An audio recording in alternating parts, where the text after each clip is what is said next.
सरकारी में और हमने नहीं कहा जा सकता कि पर्यावरण के प्रति हमारा ये जो सरकारी तंत्र है उदासीन। निश्चित तौर पे सक्रिय है सब लोग। जरूरत है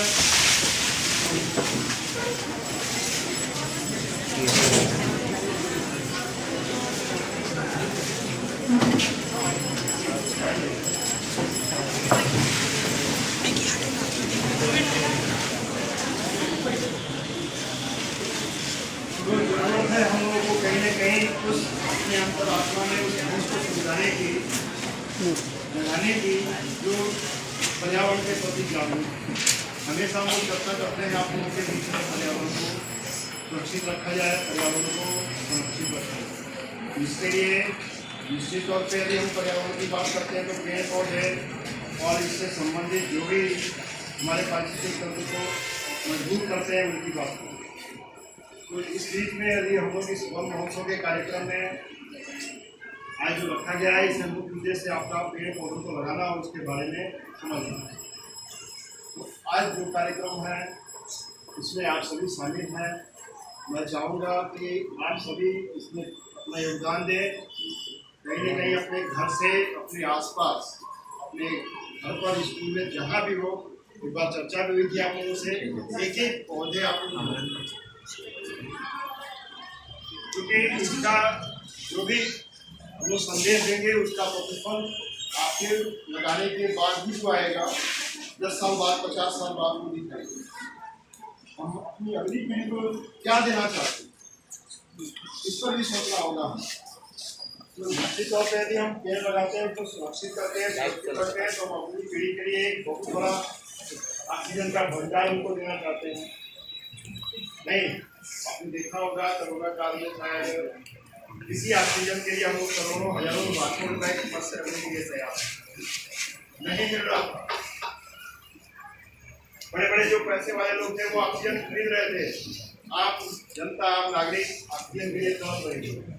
हमने मरते हुए लोगों को देखा अपनी आंखों के सामने, क्योंकि ड्यूटी हमारी थी वहाँ पे मजिस्ट्रेट के रूप में।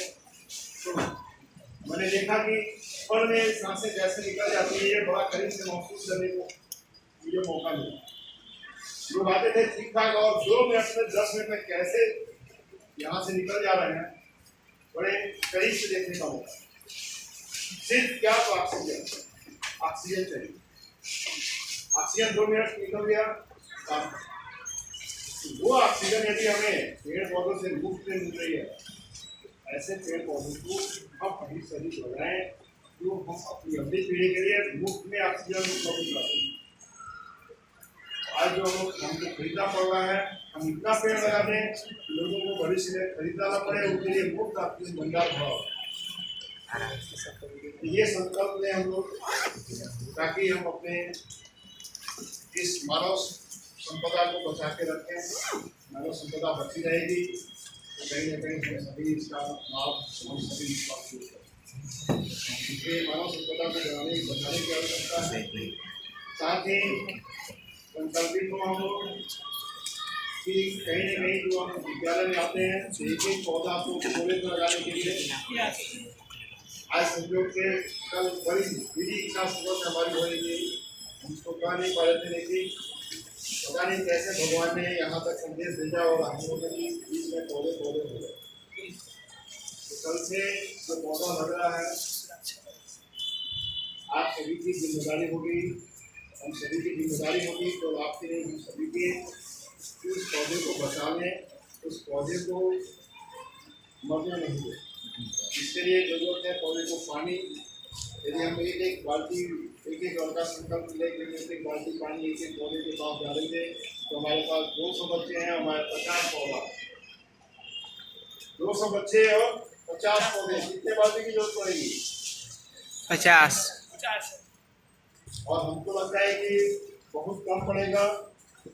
आप आसानी से उसका सहयोग कर सकते हैं। एक जग एक पानी यदि हम डाल दें तो निश्चित तौर पर अगले सीजन में हमको डालने की आवश्यकता नहीं पड़ेगी। हमारी लड़कियाँ जागरूक करती हैं, लेकिन कभी कभी उनके जो हर गाँवों में देखा कि थोड़ा सा उनको लगता है कि भाई हमारी मौलवी की जान होती है।